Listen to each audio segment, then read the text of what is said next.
Salut à tous, je fais ce tutoriel pour vous expliquer comment écrire les équations d'activation, les équations de désactivation dans un graph-set sans prendre en compte les conditions de sécurité, notamment init et arrêt d'urgence.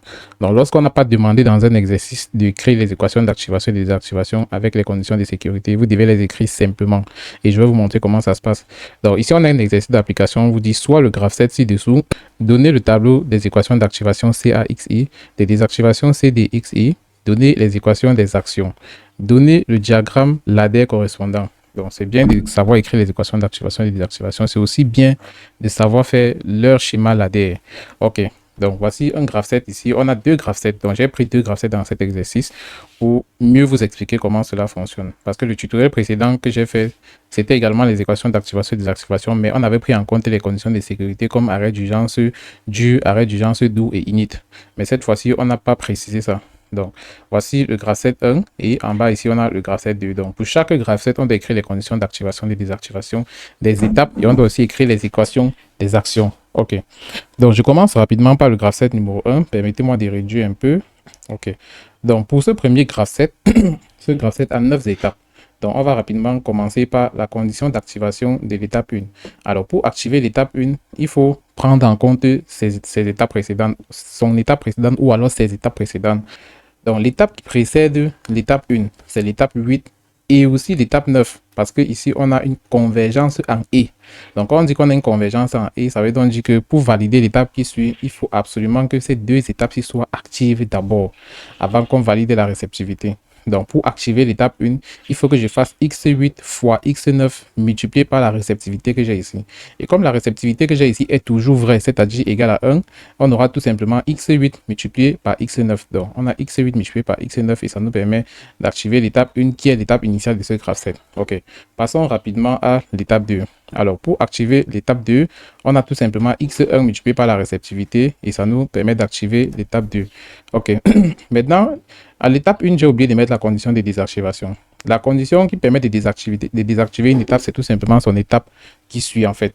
Donc, ici, pour désactiver l'étape 1, étant donné qu'on a une divergence en E ici, ça veut donc dire qu'on a plusieurs étapes qui s'activent simultanément. Donc, ici, pour désactiver l'étape 1, on aura x6 et x2. Donc, ce sont ces deux étapes activées simultanément qui permettent de désactiver l'étape 1. Donc, retenez donc que la condition d'activation de l'étape 1, c'est x8 multiplié par x9 ici. Et la condition de désactivation, c'est x6 multiplié par x2. OK. La condition d'activation de l'étape 2, c'est x1 multiplié par m. Et la condition de désactivation de l'étape 2, c'est son étape suivante qui est x3. Donc, voici ça ici sur la colonne des conditions de désactivation.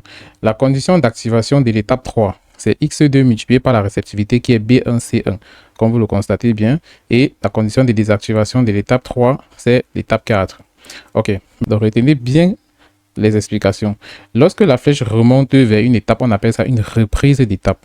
Et lorsque la flèche quitte plutôt d'ici et descend plutôt pour aller vers une autre étape, on appelle ça un saut d'étape. L'activation de l'étape 4, c'est x3 multiplié par sa réceptivité qui est B0 ou x5 multiplié par C1 parce qu'on a une reprise d'étape ici. Donc, on a deux conditions qui permettent d'activer l'étape 4. On a x3 multiplié par B0 ou le ou en logique combinatoire, c'est plus ou x5 multiplié par C1. OK. Donc, ce sont ces deux conditions qui me permettent d'activer l'étape 4. Et comme pour désactiver une étape, il suffit simplement que son étape suivante s'active.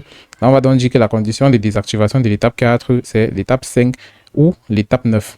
Donc, c'est pourquoi j'ai mis x5 plus x9.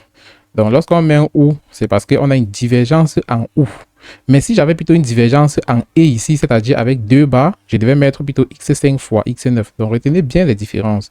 Lorsqu'on a une divergence en E, la condition de désactivation, c'est plutôt x9 fois x5. Mais comme j'ai une divergence en OU, la divergence en OU est matérialisée de telle sorte que chaque branche a sa réceptivité qui démarre la branche, en fait. OK. Donc, la divergence en OU ici me permet donc de dire que la désactivation de l'étape 4, c'est x5 plus x9. OK. Maintenant, l'activation de l'étape 5, c'est tout simplement x4 multiplié par cette réceptivité-ci qui est C0.m.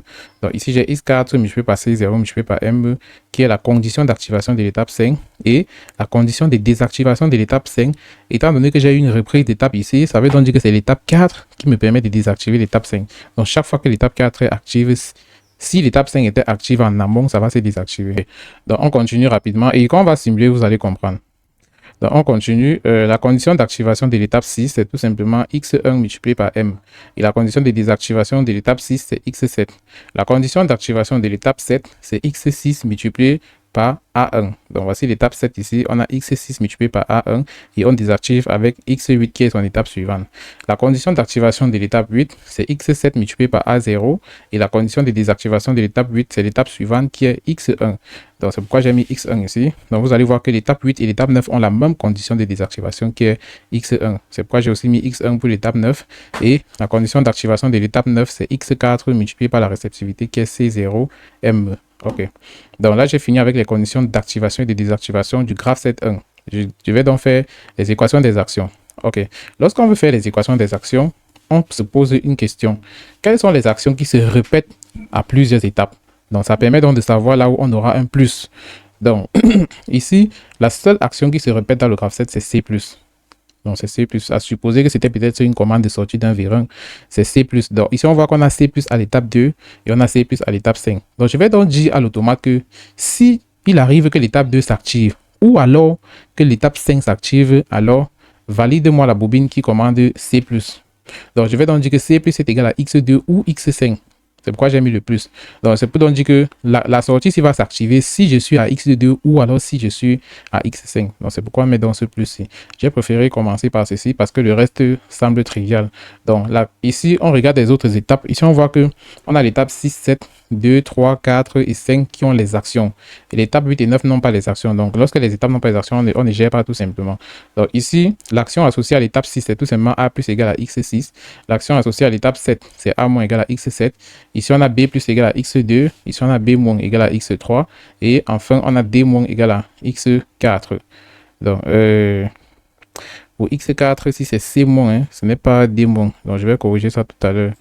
Ici, c'est C moins. Donc, permettez que je puisse corriger ça rapidement.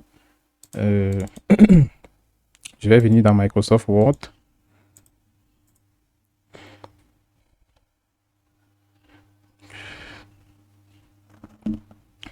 OK, donc l'action associée à l'étape 4 s'appelle C-. Donc, je vais remplacer D-C par C-. OK, donc on continue une fois étant ici dans Microsoft Word. J'ai fini avec le graphe 7.1. Donc, je continue avec le graphe 7.2. Je vous rappelle que tous ces exercices sont les exercices que moi-même je les conçois dans Microsoft Word. Et puis, j'extrais le PDF avant de faire le tutoriel avec. Donc, graphe 7.2. Donc, la condition d'activation de l'étape 1, c'est tout simplement X6 multiplié par P bar. Donc ici, on a X6 multiplié par P bar et la désactivation, c'est son étape suivante qui est X2. La condition d'activation de l'étape 2, c'est X1 multiplié par D multiplié par P. Et la condition de désactivation, étant donné qu'on a une divergence en haut ici, on aura soit X3, soit X4.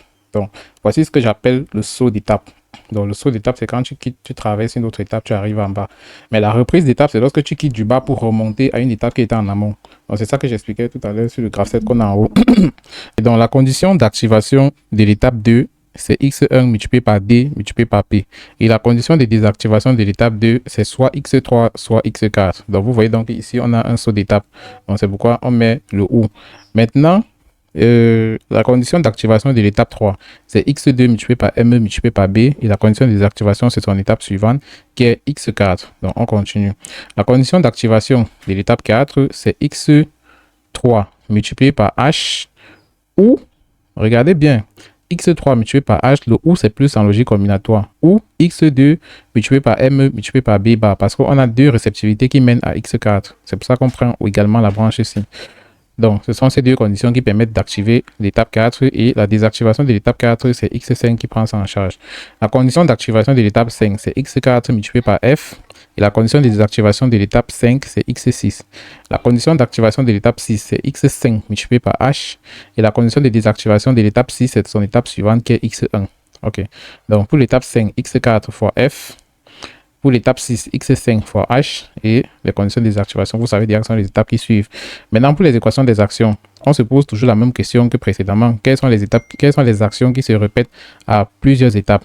OK, donc ce que je constate ici, c'est que l'action R, qui signifie peut-être rotation dans un cahier des charges quelconque. L'action R ici se répète à l'étape 3, à l'étape 4 et à l'étape 5. Donc j'ai R à 2, 3, 4 et 5. Ça veut donc dire que j'aurai R est égal à X2 plus X3 plus X4 plus X5. Donc, les plus là veut dire où? Ça veut donc dire que je sois à l'étape 2, à l'étape 3 ou à l'étape 4 ou à l'étape 5, je peux valider cette action-ci. OK. Maintenant, l'action associée, l'action D, autant pour moi, se retrouve à l'étape 2 et également à l'étape 4. Donc, j'aurai x2 plus x4 et l'action M se retrouve à l'étape 3 et à l'étape 5. Donc, j'aurai x3 plus x5 tout simplement. Donc, voilà grosso modo les équations d'activation, de désactivation et les équations des actions dans un exercice d'automatisme où on n'a pas exigé les conditions de sécurité, notamment les arrêts d'urgence et les init. Donc, vous écrivez tout simplement comme j'ai fait là. Maintenant, lorsqu'on demande d'écrire les équations globales, vous connaissez la formule. J'ai donné ça sur le tutoriel précédent. Vous allez regarder ça. OK. Donc, on va rapidement programmer en ladder parce que je sais qu'il y a beaucoup d'étudiants qui ont toujours des difficultés avec la programmation en ladder des graphes 7. Donc, sachez que lorsque vous avez décrit les équations d'activation et de désactivation, ça devient tout simplement simple à programmer. Donc, tout ce que vous avez comme condition d'activation, vous allez utiliser une bobine 7 pour activer ça et les conditions de désactivation, c'est une bobine recette. Et aussi, on peut tout simplement utiliser une bascule SRE pour gérer ça. Donc, la partie S de la bascule et la partie R de la bascule gère la mémorisation et la réinitialisation de la mémoire. Donc, allons programmer ça rapidement dans Tia Portal Siemens. Donc, on vient au bureau, on double-clique sur Tia Portal V16.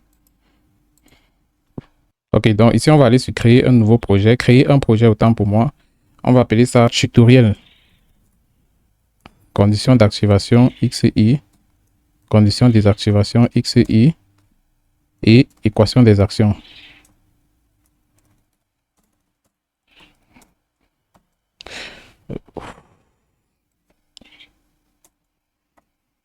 OK, donc ici, le chemin d'enregistrement, ça pointe le bureau. Donc, je peux cliquer sur créer pour avancer.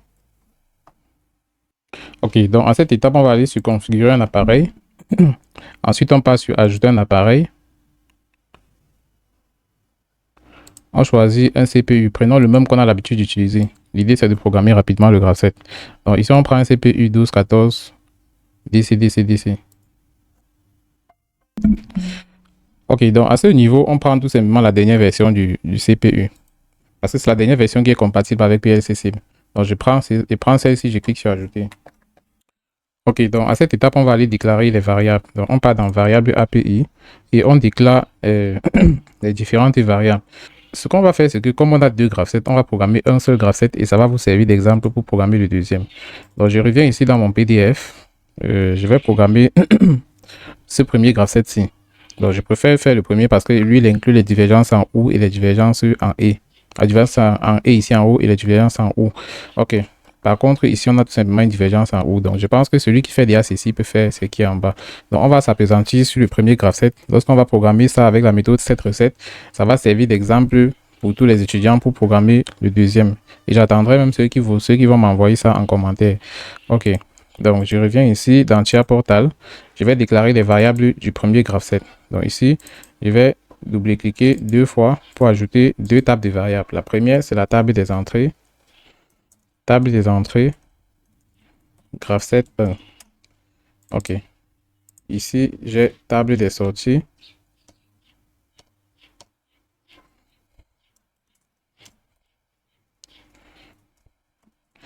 Table des sorties.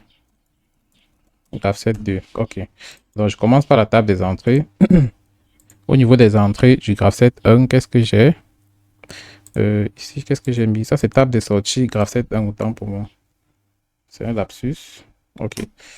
Table des sorties, graphe 7, 1. Donc là, je suis dans la table des entrées du graphe 7, 1. Je vais regarder rapidement les variables d'entrée. Ici, j'ai M. Ensuite, j'ai A0, A1, B0, B1, C0, C1. Et je pense que c'est tout ce que j'ai comme entrée. Donc, M, c'est pour lancer le cycle.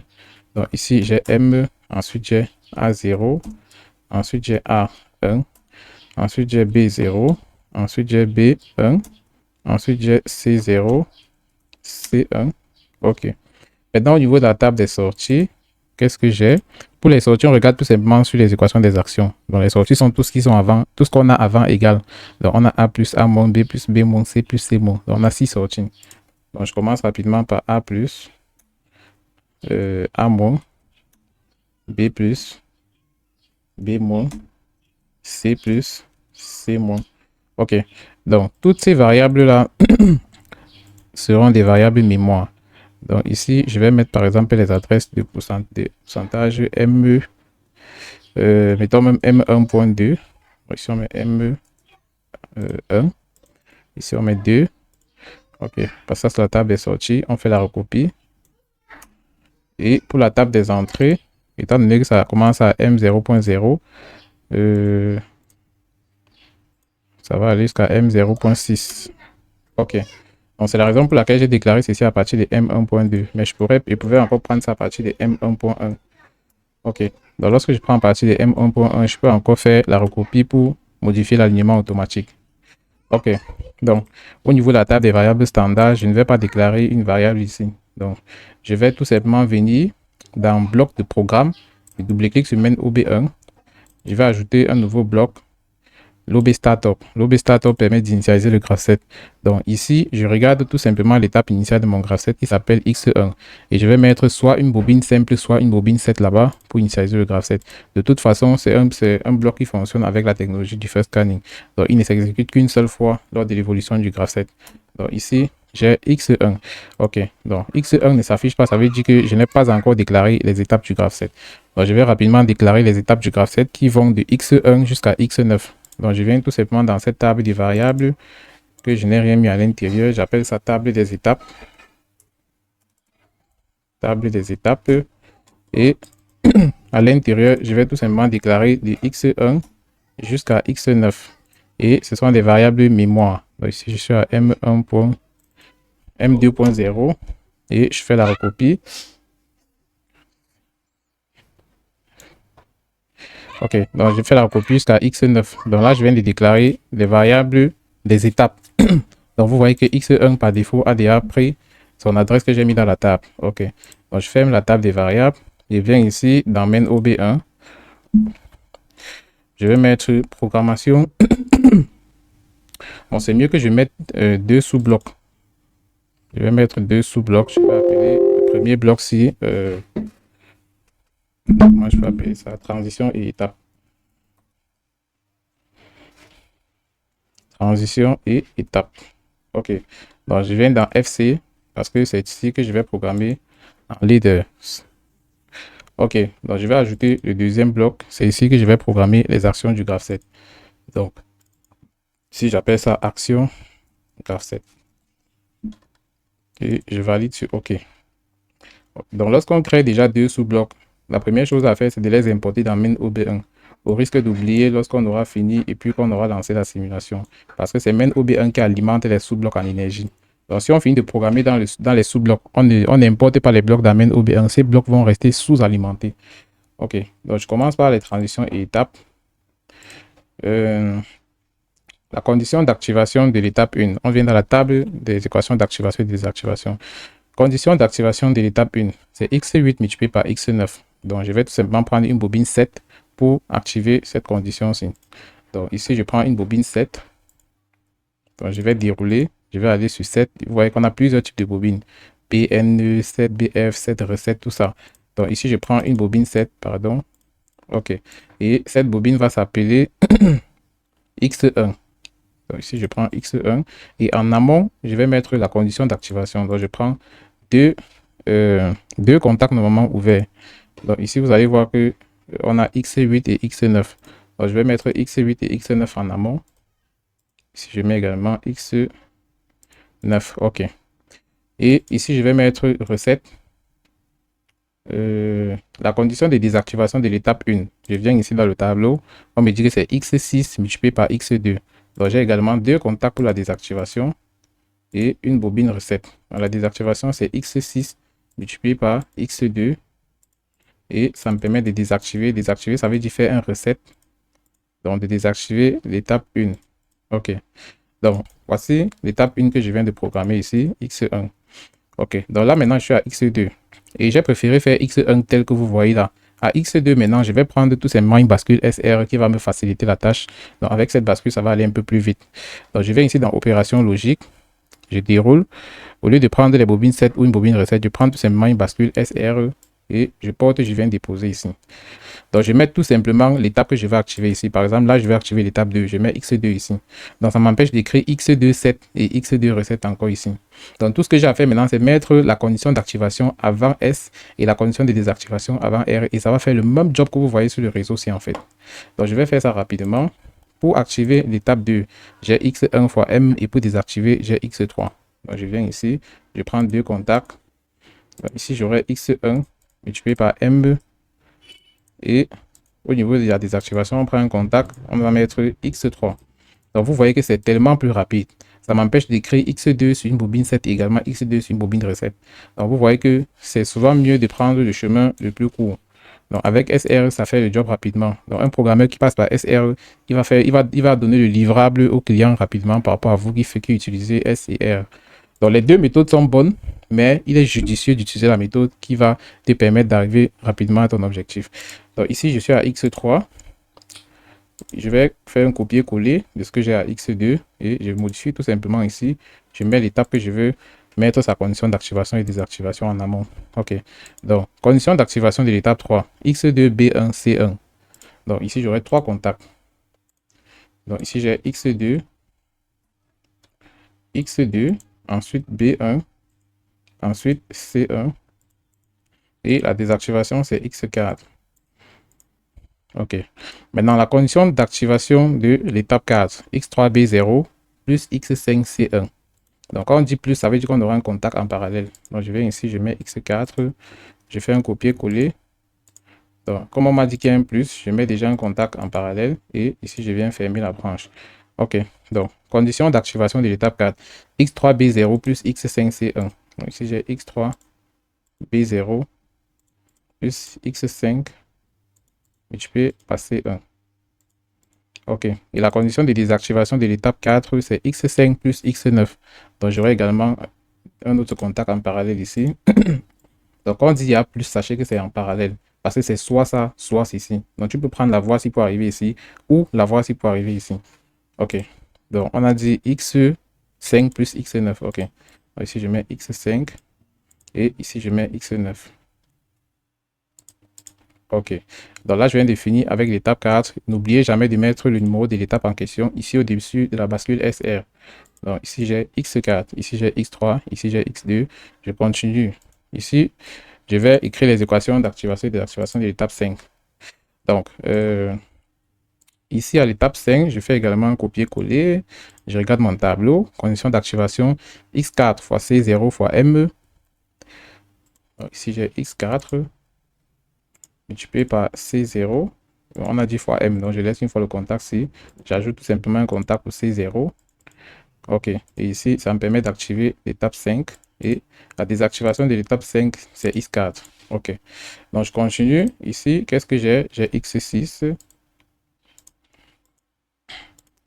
Donc, à X6, je mets d'abord le numéro de l'étape que je vais activer.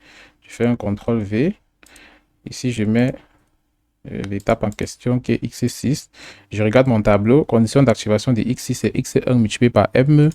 Donc ici j'ai x1 multiplié par m. OK, donc c'est presque pareil que ce que j'avais derrière. Et c'est normal parce que l'étape 6 et l'étape 2 ont la même condition d'activation. OK, donc x1 multiplié par m et la désactivation c'est x7. x7, je continue. Donc ici, je suis à l'étape 7. Je fais encore un CTRL V. Je mets x7 ici. Condition d'activation de l'étape 7, x6 multiplié par A1, et c'est x8 qui désactive. Donc ici, j'ai x6 multiplié par A1, et ici, j'ai x8 pour la désactivation. Je passe à x8. Condition d'activation de l'étape 8, c'est x7 multiplié par A0, et on désactive avec x1. Donc, on désactive avec x1, et ici, on a x7 multiplié par A0. OK, donc ça me permet d'activer l'étape 8. OK, donc ici, je continue rapidement. J'ai x9. Je fais un CTRL V. Je mets d'abord x9 ici. OK. Condition d'activation de l'étape 9, c'est x4 multiplié par c0. Donc, vous voyez sur le graphe, j'ai déjà expliqué ça. Donc, ici, on a tout simplement x4 multiplié par c0 multiplié par m. Donc, ici, on aura un autre contact. Donc, x4 multiplié par C0 multiplié par M. OK. Donc, ça nous permet d'activer l'étape 9 et la désactivation, c'est X1. OK. Donc, voilà les équations d'activation et de désactivation des étapes du graphe 7. OK. Donc, c'est mieux de nommer, de revenir ici au niveau des actions. On programme ça rapidement. Donc, pour les actions, On a A plus égal à X6. Donc, on commence rapidement. Quand on dit A plus égal à X6, ça veut dire que c'est A plus qui est la bobine. Donc, je mets déjà A plus ici. Et X6, c'est la condition qui doit être validée en amont pour que cette bobine-là s'active. Donc, cette bobine-ci s'active si le contact-là laisse passer l'énergie. Et le contact-là, c'est la preuve que l'étape est active. Vous savez qu'on ne peut pas réaliser l'action associée à une étape tant que l'étape en question n'est pas active. Donc, ça veut donc dire que ici, je vais prendre un contact normalement ouvert. Et ici, je vais mettre X6. OK. Donc, on a A plus est égal à X6, A moins égal à X7, B plus égal à X2. Je vais mettre toutes les actions là sur un seul réseau pour me faciliter la tâche. Donc, je vais tout simplement faire un copier-coller. CTRL-C, CTRL-V, CTRL-V, CTRL-V, CTRL-V, CTRL-V. J'ai 6 actions. OK, donc je vais effacer le dernier.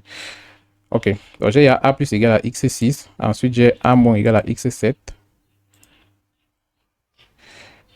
Si j'ai A moins, ici j'ai X7. OK.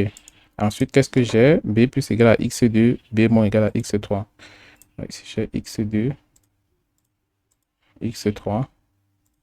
Ici j'ai B plus. Et ici j'ai B moins. Je continue. C plus égal à X2 plus X5. Donc ici j'ai C plus égal à X2 plus X5. Donc je vais ouvrir une branche ici. Je mets un contact en parallèle. Et je mets X5. OK. Donc la dernière action, c'est C moins égal à X4. Donc ici j'ai C moins qui est égal à X4. OK. Donc là c'est bon. Je vais enregistrer. Je viens dans main OB1, je vérifie. OK, là j'ai déjà importé. Je pars dans l'OB Startup. Ici, j'ai déjà initialisé mon graph7 à partir du X1. OK. Donc je peux effacer le deuxième réseau qui ne sert à rien. Je reviens dans la table des transitions étapes. OK. Donc, j'espère que tout le monde a bien compris la programmation en ladder de cette histoire. Voici comment vous avez l'habitude de le faire à l'école.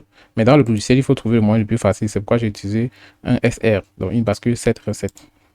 OK. Donc ici, je vais aller rapidement dans ajouter un appareil. Parce qu'on va simuler ça avec un IHM. On va prendre un IHM Comfort Panel. Cinematic Comfort Panel, écran de 12 pouces. On prend un TP 1200 Comfort. Et on double-clique. OK, donc ici, on va effacer le message qui s'affiche là.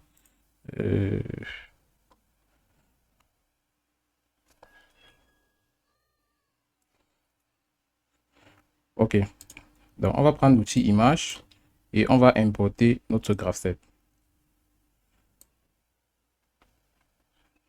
Donc chaque fois qu'on vient dans l'IHM, c'est pour comprendre la programmation du ladder qu'on a fait en fait.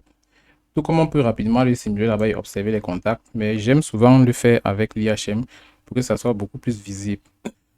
Donc ici, je vais agrandir.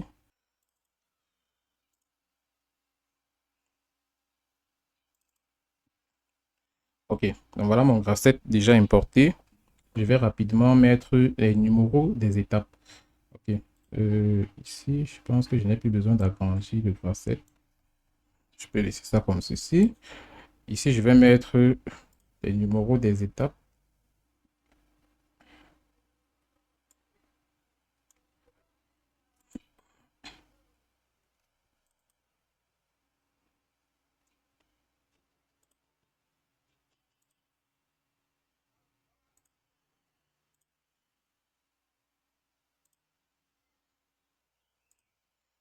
OK, donc ici, je vais aller dans animation. Avant d'aller dans animation, j'importe d'abord toutes les variables PLC du côté des IHM. Donc, je viens dans variable API. Je pars dans la table des variables. Je pars dans afficher toutes les variables. Je fais un CTRL A, CTRL C. Je viens dans variable IHM. Afficher toutes les variables. Je me positionne sur la deuxième ligne et je fais CTRL V. OK, donc lorsque j'ai importé toutes les variables là ici, ça me facilite la tâche. Ça m'empêche d'aller les importer du côté PLC. Donc ça me permet de gagner en temps. OK. Donc ici, je vais rapidement importer la première variable. Donc si je passe sur représentation, je vais aller chercher la variable x1. C'est une variable qui est déjà parmi les variables IHM. Donc, je peux tout simplement double-cliquer dessus. Et ici, je vais dire que chaque fois que x1 égale à 1, passe au vert. OK. Ou alors passe au bleu. Donc, prenons par exemple la couleur bleue cette fois-ci pour la simulation. Et je fais la recopie tout simplement.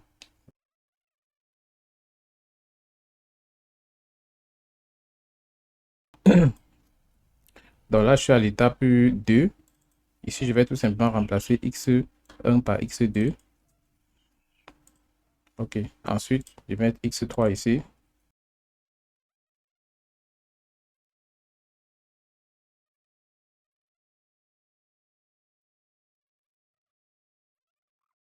Donc voilà les étapes du graphe 7 que je viens de renseigner.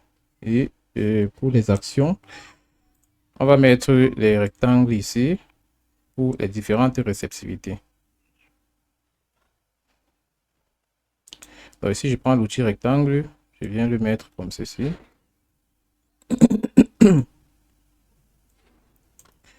Qu'est-ce que j'ai en entrée? J'ai 6 entrées, si je me trompe, peut-être 8 entrées. J'ai 7 entrées. Ok, donc j'aurai 7 boutons pour soi ici. Le seul bouton qui sera monostable, c'est M.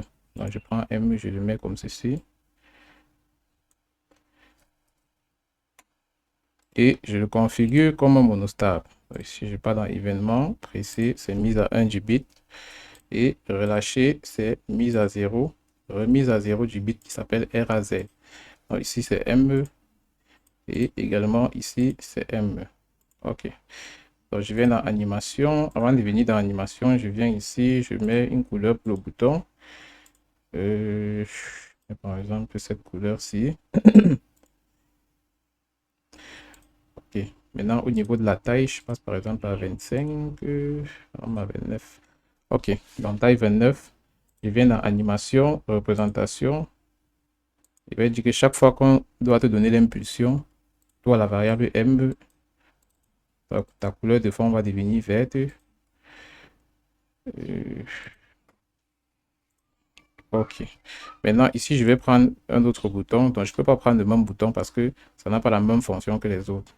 Celui-ci est monostable. Les autres vont fonctionner comme des boutons bistables. Donc, ici, j'ai A0. OK. La taille du bouton, la taille 29. J'agrandis.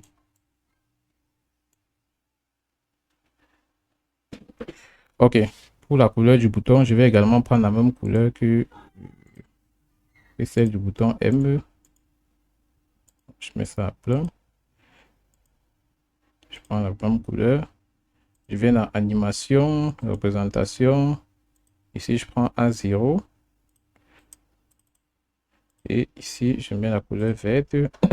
Je vais dans événement. Je vais mettre l'événement inversé bit à la variable A0. OK. Donc, ça sera pareil pour les autres entrées. Donc, je peux déjà faire la recopie.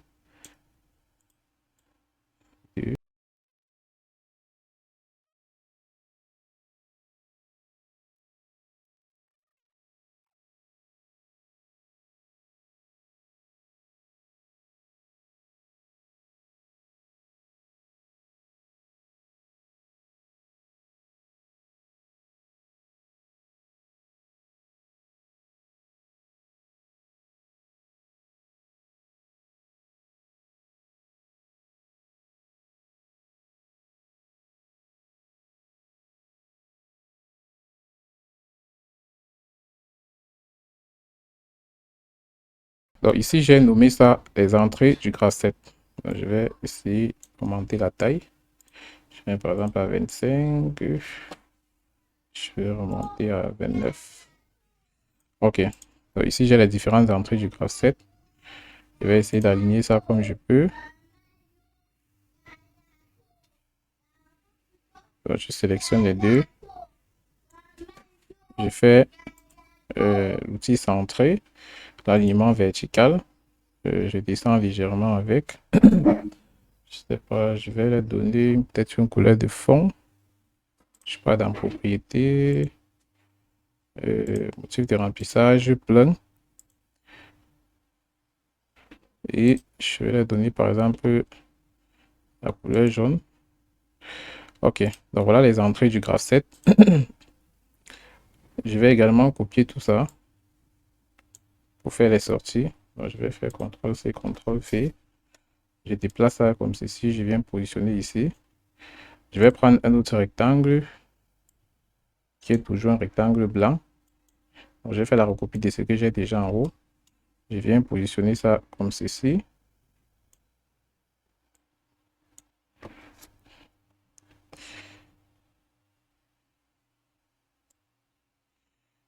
Ici, je vais mettre sortie graphe 7. Donc, je vais mettre ça en premier plan que ça s'affiche.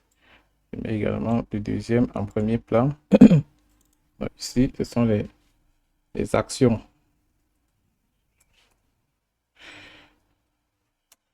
Ok, donc les actions du graphe 7. Et en haut, je vais mettre réceptivité. Ok, donc je vais remplacer entrée ici par réceptivité.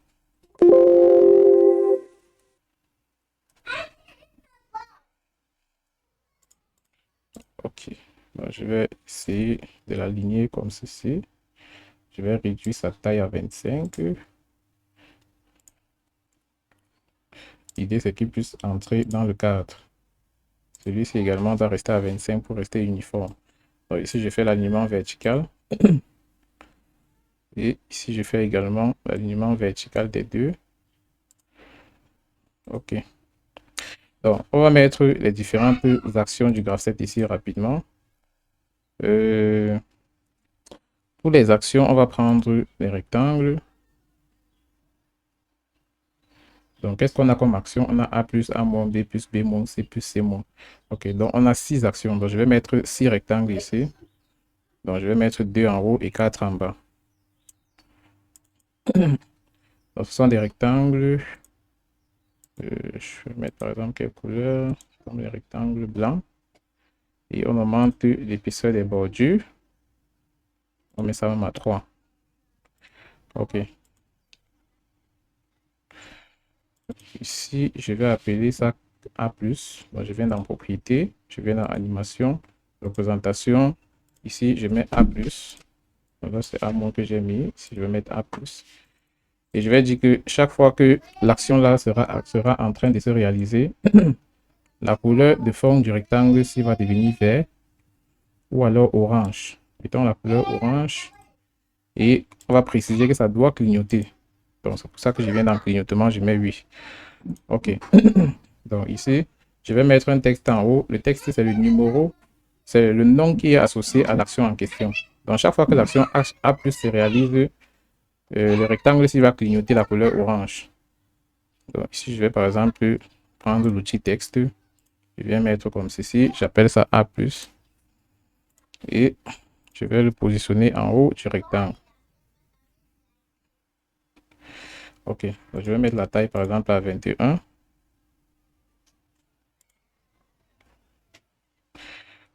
Ok. Donc je vais simplement faire la recopie. Comme j'ai 6 actions, je vais recopier ça x 5. Ok. On va voir le premier. Ici, je mets le deuxième.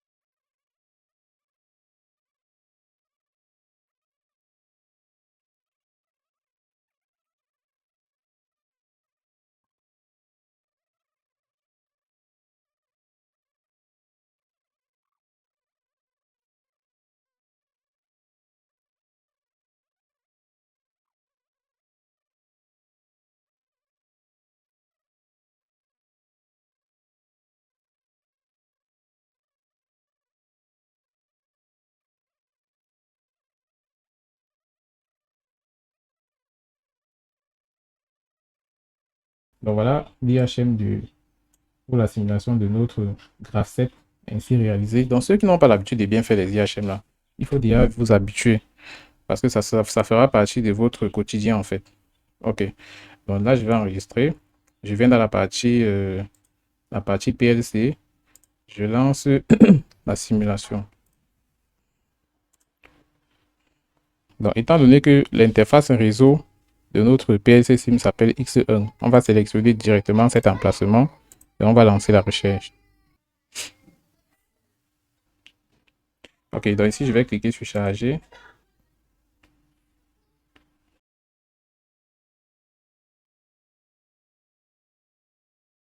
Donc ici, je vais aller sur pas d'action. Je vais démarrer le module. Ça me permet de passer PLC SIM en mode run sans toutefois venir ici l'activer. Ici, je vais réduire la fenêtre. Je vais passer en liaison en ligne.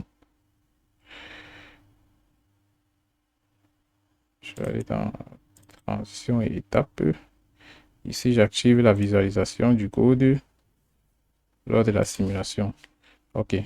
Donc, vous voyez que l'étape 1 est déjà active. C'est parce que on a déjà initialisé le graph7 dans l'OB Startup. Donc, c'est en fait ça. Donc, pour voir cela, il suffit de faire un stop run de PLC SIM et vous allez voir que par défaut, l'OB Startup initialise le graph7. Donc, je viens dans la vue racine et ici, je vais démarrer avec la simulation de la partie IHM. OK, donc on revient au niveau des transitions. Transition et étape. On va tester rapidement les deux premiers ici avant de continuer la simulation dans l'IHM. Donc ici, je suis du côté de l'IHM et vous voyez déjà que l'étape 1 est déjà active. Donc vous constatez que le voyant de l'étape 1 est déjà bleu. OK, maintenant on te dit pour quitter de l'étape 1 à l'étape 2 et à l'étape 6 parce qu'on a une divergence en E ici, il faut presser M. Donc là, je vais presser M. Et lorsque je vais presser M, vous allez donc voir que la bascule ici va s'activer. OK. Donc je presse M. Et lorsque je presse M, on a combien d'actions ici? On a A plus, B plus et C plus. Donc c'est la raison pour laquelle vous voyez donc ces trois actions sont en train de clignoter. A plus, B plus et C plus. C'est justement parce que on a une divergence en E ici. Donc du coup, les actions se réalisent simultanément. Donc lorsque cette divergence s'ouvre, ça veut dire que ça va se désactiver encore au même moment. Donc, c'est pourquoi vous voyez que 8 et 9 se désactivent au même moment. OK. Donc, ici, j'ai 2 et 6 qui sont actifs. Ça veut donc dire que ces trois actions sont en train de se réaliser. Donc, pour continuer, on doit choisir une branche. On ne peut pas continuer sur les deux simultanément. Pour continuer, on va dire que bon, je peux dérouler d'abord cette branche-ci. Je m'arrête ici. Ensuite, je vais dérouler celle-ci et m'arrêter ici. Et lorsque ces deux étapes seront actives, je vais donc reboucler le graph7 à l'étape 1. OK. Donc, on commence par la branche-ci, qui est la branche la plus compliquée d'ailleurs. Donc, ici, qu'est-ce que j'ai? On me dit de faire B1, C1.